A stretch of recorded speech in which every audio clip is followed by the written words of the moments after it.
शलोम। प्रिय अजीजों, आपको यह बाबा बहुत सारी आशीषें और बरकतें दे। और मैं धन्यवाद देता हूँ अपने अदरोही यहोवा का उसकी दया के लिए। आए हम इजराइल के लिए, यरूशलेम के लिए प्रार्थना करें कि मेरा यहोवा अब्बा इजराइल को, यरूशलेम को शलोम की आशीषें दे और इजराइल की जो खोई हुई भेड़ें हैं वो यशवा मसीह के नाम से बचाई जाएं, उद्धार पाएं और यहोवा का राज्य पूरी पृथ्वी के ऊपर, भारत देश के अंदर, तमाम मसीह जीवनों के अंदर यहोवा का राज्य बना रहे, यहोवा की महिमा होने पाए, यशवा मसीह के नाम की महिमा होने पाए। यशवा मसीह के नाम से हम मांगते हैं, आमीन।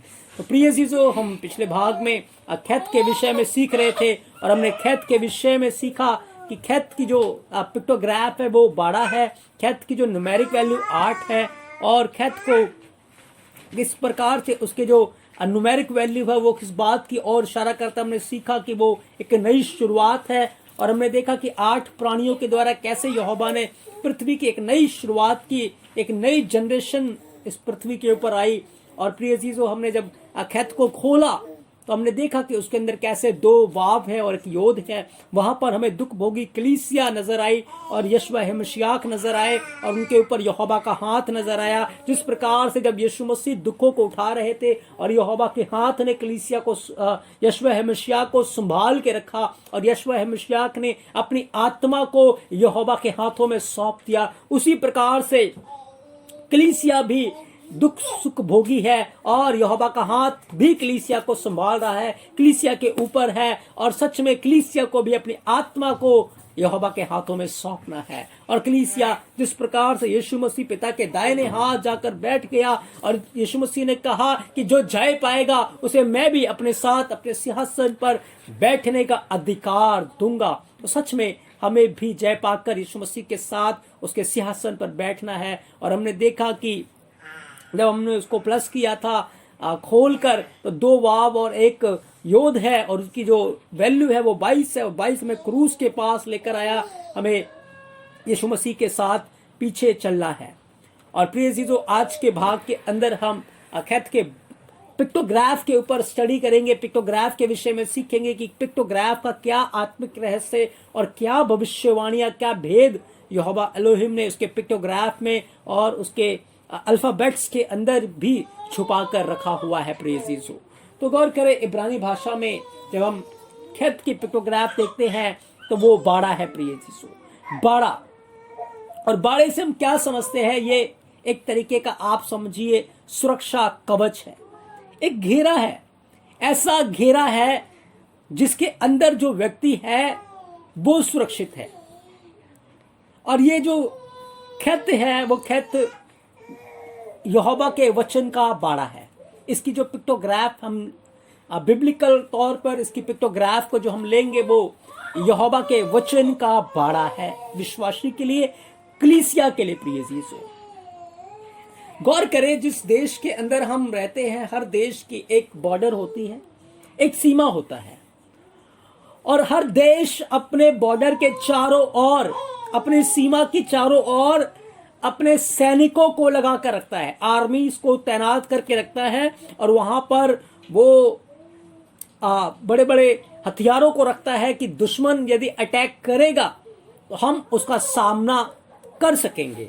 तो आप जैसे इंडिया को ले ले, तो इंडिया को या किसी भी देश को आप उठाकर ले ले तो हर देश के चारों तरफ आपको एक बाउंड्री नजर आएगी, एक बाउंड्री टाइप उन्होंने बनाया होता है और एक घेराव किया होता है और उसके चारों ओर उसके सैनिक, उसकी आर्मी, उसके सोल्जर वहां पर नियुक्त होते हैं उस देश की सुरक्षा करने के लिए।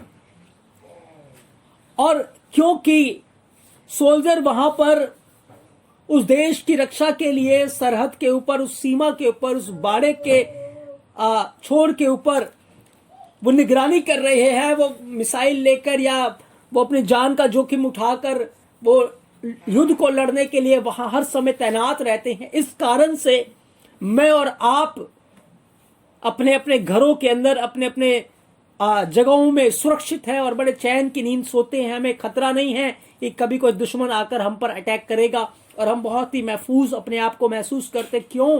क्योंकि चारों तरफ से सैनिक लोग जो हैं वो 12 बांधे हुए देश की रक्षा कर रहे हैं, देश की सुरक्षा कर रहे हैं। लेकिन याद रखें, यदि चारों तरफ से सैनिक हटा दिए जाएं, जो बॉर्डर है वो खोल दिए जाए, वो हटा दिए जाएं, अगर बॉर्डर खत्म हो जाएंगे, सैनिक हट जाएंगे, तो इमेजिन करें क्या होगा। दुश्मन सरहदों के अंदर घुस जाएगा, दुश्मन अंदर आ जाएगा और क्या होगा, वो तबाही करना शुरू कर देगा, वो बर्बाद करना शुरू कर देगा, वो नाश करना शुरू कर देगा। यीशु मसीह ने कहा, चोर चोरी करने के लिए, घात करने के लिए और नाश करने के लिए आता है। और जो चोर है वो कैसे प्रवेश करता है? वो गेट से प्रवेश नहीं करता, वो बॉर्डर को तोड़ के प्रवेश करता है, या अगर वो बॉर्डर को खुला हुआ देखता है तो वो वहां से प्रवेश करेगा। तो इमेजिन करें, कल्पना करें कि यदि हमारे देश के सैनिक ना हो और बॉर्डर ना हो, तो फिर हम इस देश के अंदर कभी भी सुरक्षित अपने आप को महसूस नहीं करेंगे, हम नहीं रह सकेंगे और हर समय कुछ ना कुछ प्रॉब्लम्स घटती रहेगी। प्रिय चीजों, उसी प्रकार से यदि मैं और आप यहोवा के वचन के बाड़े के अंदर रहेंगे, याद रखें यहोवा का वचन जो है वो हमारे लिए एक बाड़ा है, एक सुरक्षा कवच है कलीसिया के लिए। खत में हमने ये सीखा, हमने ये देखा कि यहां पर कलीसिया हमें नजर आती है। तो कलीसिया जो है, जो दुख भोगी कलीसिया है, दुख सुख भोगी कलीसिया है, जो जय पाई हुई कलीसिया है, उसको कहां रहना है? उसको वचन के बाड़े के अंदर रहना है। यदि हम वचन के बाड़े के बाहर चले जाएंगे, इमेजिन करें यदि हम किसी तरीके से बॉर्डर के बाहर चले गए, आर्मी वहां तैनात है, लेकिन हम चोरी छुपे जाकर बॉर्डर के पार हो गए, तो क्या होगा? दुश्मन तुरंत हमें पकड़ेगा और वो नाश कर देगा, वो खत्म कर देगा, दुश्मन नाश कर देगा। इसीलिए मैं और आप यदि सुरक्षित हैं तो हम बाड़े के अंदर सुरक्षित है, बाड़े के बाहर हमारी कोई सुरक्षा नहीं है, कोई हमारी हिफाजत नहीं है, हम नाश हो जाएंगे। प्रिय चीजों, इसी प्रकार से यदि कलीसिया वचन के बाड़े के अंदर रहेगी तो फिर कलीसिया सुरक्षित है। जब वो वचन की आज्ञा का उल्लंघन करेगी, वचन को तोड़कर वो बाड़े से बाहर हो जाएगी, तो याद रखें दुष्ट आत्माएं, शैतान, दुष्ट की सेना, दुष्ट की फौज तैयार है नाश करने के लिए, घात करने के लिए, बर्बाद करने के लिए।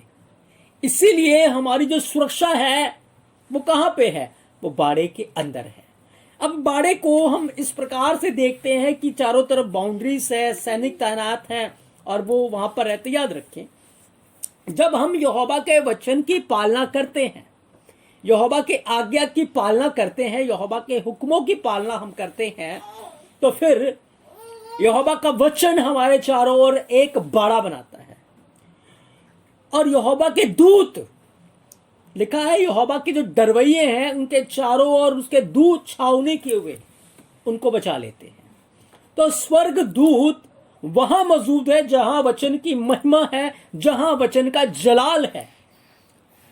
याद रखें, स्वर्गदूत वहां मौजूद है जहां वचन की महिमा है, जहां यहोवा के वचन का जलाल है। जहां यहोवा के वचन की महिमा नहीं है, जहां यहोवा के वचन का जलाल नहीं है, वहां स्वर्गदूत मौजूद नहीं है। प्रिय चीजों, स्वर्गदूत यहोवा के डरवैयों का आदर करते हैं और डरवैयों को बचाते हैं। उनको नहीं बचाते जो उसके साथ बगावत करते हैं, उसकी आज्ञा का उल्लंघन करते हैं। उनके साथ लिखा नहीं है यहोवा के दूत उनको बचाते हैं, लेकिन उनके साथ जो उसके वचन के बारे में रहते हैं, वचन के दायरे में रहते हैं, उनके साथ यहोवा का दूत रहता है। जब आप निर्गमन 19 अध्याय उसके 21 वचन को पढ़ेंगे, जब यहोवा की उपस्थिति सनई पहाड़ के ऊपर उतरी, तो यहोवा ने बताया, उनको चेतावनी दिया कि कोई भी बाड़े से बाहर ना आए, क्योंकि जो कोई बाड़े से बाहर आएगा क्या होगा? जो कोई बाड़े से बाहर आएगा वो नाश हो जाएगा, वो खत्म हो जाएगा। इसीलिए इस्राएली लोगों को उस समय जो बाड़ा उनके लिए बनाया गया था, उस बाड़े के अंदर उनको रहना था, उस बाड़े के अंदर उनको रहना था। अब हम कहेंगे कि वहां पर तो यहोवा से लोग मिलना चाहते थे, तो फिर उसमें क्या पाप है, उसमें क्या बुराई है? याद रखें, एक बाड़ा यहोवा ने इंसान के लिए ठहराया है कि वो बिना पुत्र के पिता के पास कभी भी नहीं आ सकता। बिना पुत्र के वो पिता के पास कभी भी नहीं आ सकता। इसीलिए इंसान को यहोवा के बाड़े के अंदर रहना है, क्योंकि बिना पुत्र के, बिना यीशु मसीह के, जब तक हमारे पाप क्षमा ना हो जाए, हम पवित्रता में ना आ जाएं, हम यहोवा के भय में ना चले, तब तक हम पिता के पास नहीं जा सकते। यीशु मसीह ने तभी कहा कि मेरे बगैर कोई भी पिता के पास नहीं जा सकता। इसीलिए उनके लिए एक बाड़ा तैयार किया गया कि जब तक तुम मेरे पुत्र यीशु मसीह को स्वीकार नहीं करोगे, तुम्हारे मन शुद्ध नहीं होंगे, तुम कभी भी मेरे पास नहीं आ सकते। और उस बाड़े के अंदर रहकर वो सुरक्षित थे। अगर वो उस बाड़े से निकल जाते तो वो नाश हो जाते, प्रिय चीज, वो खत्म हो जाते। अय्यूब यहोवा की आज्ञा का पालन करता था, यहोवा के वचन के अनुसार वो चलता था, और यहोवा के वचन के अनुसार उसके चारों ओर एक बाड़ा बंधा था। शैतान बहुत कोशिश करता था, दुष्ट बहुत कोशिश करता था कि जाकर उसको घात करे, उसका नुकसान पहुंचाए, किसी तरह उसके ऊपर हाथ डाले, लेकिन उसकी सारी सामर्थ, उसकी सारी ताकत, हमेशा वो फेल हो जाता था। हमेशा वो उस काम में फेल हो जाता था। क्यों फेल हो जाता था? क्योंकि यहोवा ने अय्यूब के जीवन के चारों ओर एक बाड़ा बनाया हुआ था। एक बाड़ा। जब आप अय्यूब 1:10 को पढ़ते हैं तो लिखा है, क्या तूने उसकी और उसके घर की और जो कुछ उसका है उसके चारों ओर बाड़ा नहीं बांधा? लिखा है, तूने उसके काम पर आशीष दी है। क्योंकि यहोवा ने अय्यूब के चारों ओर बाड़ा बांधा हुआ था, और अय्यूब उस बाड़े के अंदर सुरक्षित था। अय्यूब उस बाड़े के अंदर सुरक्षित था। यदि वो बाड़े से बाहर जाता तो वो नाश हो जाता। क्या हुआ? जैसे ही कुछ समय के लिए बाड़ा हटा, दुश्मन ने आकर सब कुछ तहस नहस कर दिया। दुश्मन ने आकर सब कुछ बर्बाद कर दिया, सब कुछ खत्म कर दिया। इसीलिए कलीसिया को वचन रूपी बाड़े के अंदर रहना है। जब आप सपोपदेशक 10:8 को पढ़ते हैं तो वहां क्या लिखा है? जो गड्ढे को खोदता है उसमें वह गिरेगा, और जो बाड़े को तोड़ेगा सांप उसको डसेगा। सपोपदेशक 10:8 में लिखा है, जो गड्ढे को खोदता है वह उसमें गिरेगा। जो खड्डा दूसरों के लिए हम खोदते हैं उसमें हमें खुद गिरेंगे। और लिखा, जो बाड़े को तोड़ेगा सांप उसको डस लेगा। ये सांप कौन है? ये शैतान है। बाड़ा क्या है? वचन का, कानून का। अब देखिए, आज हर जगह बाड़ा है। कैसे बाड़ा है? हमारे देश के अंदर एक लॉ है, एक कानून है। कानून है, उस कानून के द्वारा आज हर इंसान सुरक्षित है। जो उस कानून का पालन करता है वो सुरक्षित है। कोई किसी को कत्ल करेगा तो पाप है, कोई किसी को मारेगा उसको सजा मिलेगी।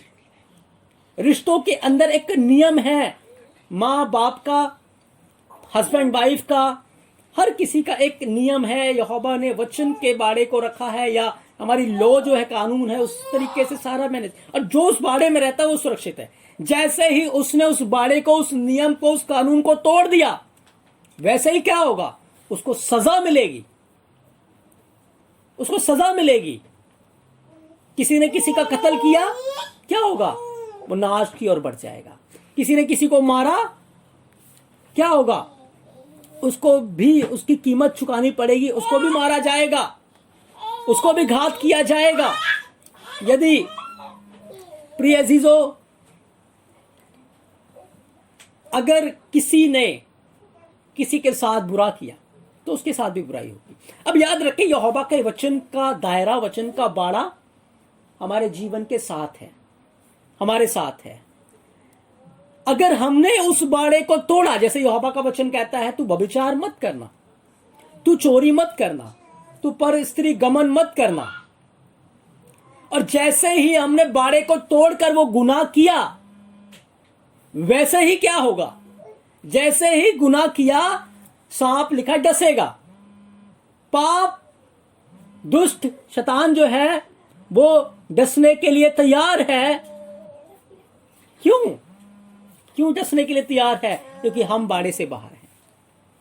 और जैसे ही हम अभिलाषा करते हैं, हम पाप करते हैं, तुरंत हम पाप के गुलाम हो जाते हैं। क्योंकि वचन में क्या लिखा है, जो पाप करता है वो पाप का गुलाम है, वो पाप का गुलाम है।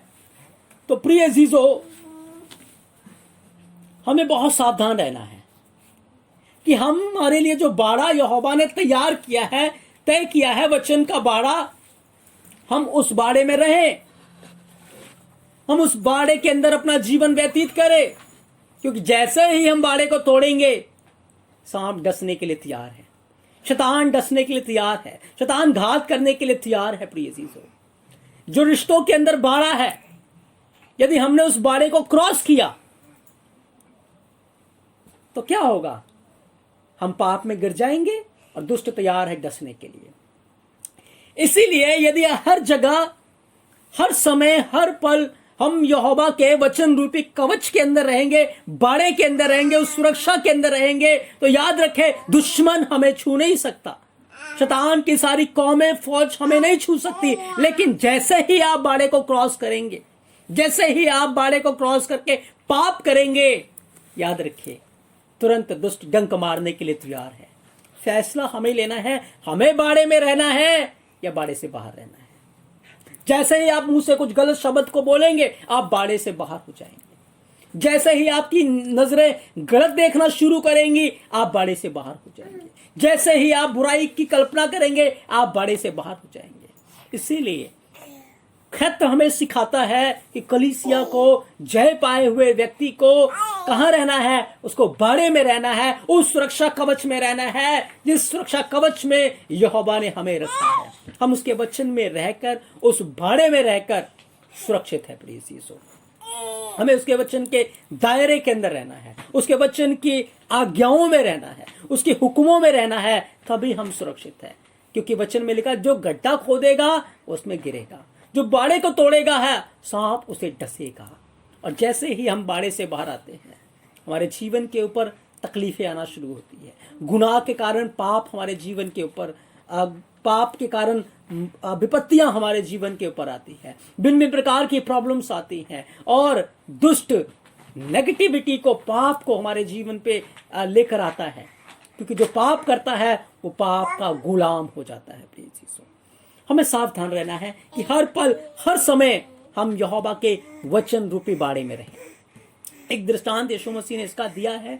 मत्ती 21 अध्याय 23 वचन के अंदर लिखा है, एक किसान था, खेत का मालिक था, उसने अपने खेत के चारों ओर बाड़ा बांधा था, और लिखा है कि रस, एक गड्ढा खोदा था, उसके अंदर दाग का रस था, एक गुम्मट बनवाया था, और किसानों को ठेका देकर वो चला गया।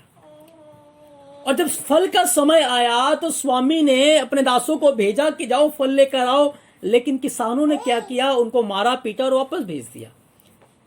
ये सिलसिला चलता रहा। अंत में उसने अपने पुत्र को भेजा कि वो पुत्र का आदर करेंगे, लेकिन उन्होंने पुत्र का भी आदर नहीं किया और पुत्र को भी मार दिया। याद रखे, वो जो किसान थे वो बाड़े से बाहर जाकर ऐसे गलत काम को कर रहे थे। आज हमारे जीवनों में भी क्या हो रहा है, जब हम वचन से बाहर जाते हैं तो यहोवा सेवकों को भेजता है, अपने खादिमों को भेजता है, अपने वचन को भेजता है कि हमें ये चिताए कि हम गलत कर रहे हैं, हमारे जीवन में फल नहीं है। आज यहोवा हमारे जीवन से फल चाहता है, हमारे जीवन के द्वारा फल चाहता है, लेकिन फल देने की बजाय आज बहुत सारे विश्वासी उल्टा सीधा बोलते हैं, मजाक उड़ाते हैं, गलत करते हैं। दासों को तो मारते ही मारते हैं, साथ में उनके अंदर जो यीशु मसीह है उनको भी मारते हैं, उनको भी अपने जीवन से निकाल देते हैं। और क्या होता है, वो बाड़े से बाहर हो जाते हैं। और जो बाड़े से बाहर जाएगा दुष्ट उसको डसने के लिए तैयार है, उसको घात करने के लिए तैयार है, उसको नाश करने के लिए तैयार है।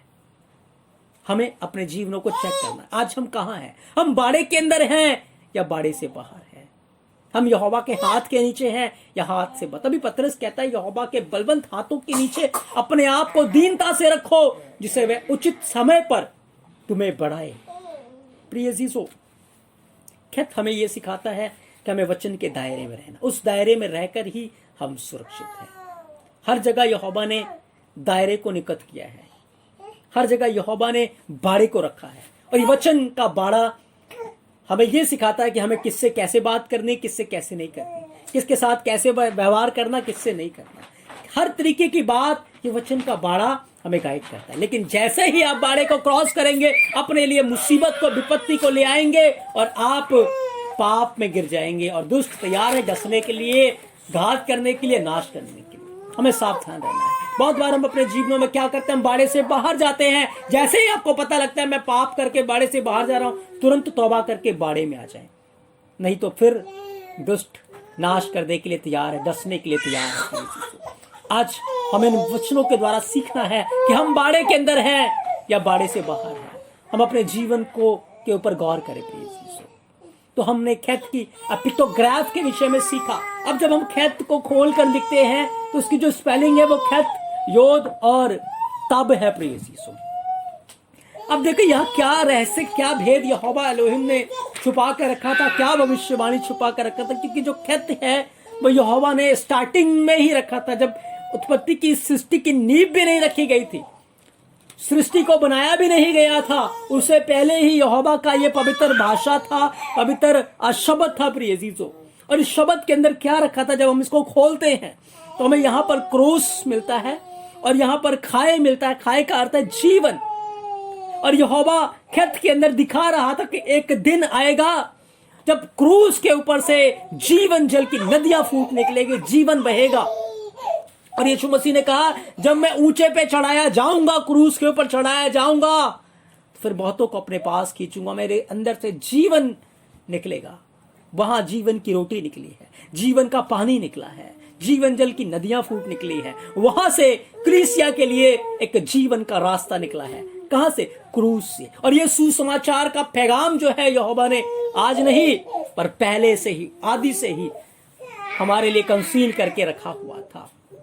और याद रखिए ये जो तब है वो वाचा है, वो यहोवा की आज्ञा का पालन करने को भी दिखाता है। यीशु मसीह ने कहा वही मेरा चेला है जो प्रतिदिन अपने आप से अपना इनकार करता है और अपना क्रूस उठाता है और मेरे पीछे हो लेता है, वही मेरा चेला है।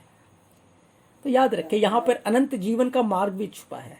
अनंत जीवन में खाए के अंदर वही प्रवेश करेंगे जो अपने आप का इनकार करेंगे, प्रतिदिन अपनी क्रूस उठाकर यीशु मसीह के पीछे चलेंगे, वो अनंत जीवन में प्रवेश कर जाएंगे। प्रिय तो खेत के पिक्टोग्राफ के विषय में सीखा कि वो बाड़ा है और उस बाड़े में रहकर ही हम सुरक्षित हैं। हमेशा हमें अपने जीवन का ध्यान रखना है कि हम बाड़े में हैं या बाड़े से बाहर हैं, क्योंकि बाड़े में रहकर ही हम सुरक्षित है। प्रिय यीशु, खेत की जो हमने खोला है उसके अल्फाबेट्स को, तो उसकी जो स्पेलिंग है वो है खेत, योद और तब। तब क्रूस है और खाए, खेत, योद, खाए, खाए का अर्थ है जीवन। और जीवन के अंदर हम ये देख रहे हैं प्रिय अजीजों कि क्रूस के अंदर से जीवन निकला है, यीशु मसीह का जीवन वहां से निकला है। और यहाँ एक भविष्यवाणी जो यहोवा ने पहले से खेत के अंदर छुपा के रखी थी, हमने देखा कि वो पूरा हुआ जब यीशु मसीह आया। और एक और भविष्यवाणी जो फ्यूचर की है कि जब एक विश्वासी अपने आप का इनकार करेगा, अपना क्रूस उठाएगा, यीशु मसीह के पीछे चलेगा, तो वो अनंत जीवन में प्रवेश कर जाएगा। तो मैं विश्वास करता हूं कि आज की क्लास के द्वारा आपने बहुत सारी आशीषों को, बरकतों को हासिल किया है प्रिय अजीजों। तो मेरा यहोवा आपको बहुत सारी आशीषें और बरकतें दे। अगली बार हम फिर एक नए विषय के साथ, एक नए अल्फाबेट के साथ, 9th लेटर के को सीखने के लिए यहोवा की हजूरी में फिर से इकट्ठा होंगे। तब तक के लिए मेरा यहोवा आपको बहुत सारी आशीषें और बरकतें दे। आप सबको शब शलोम, आमीन।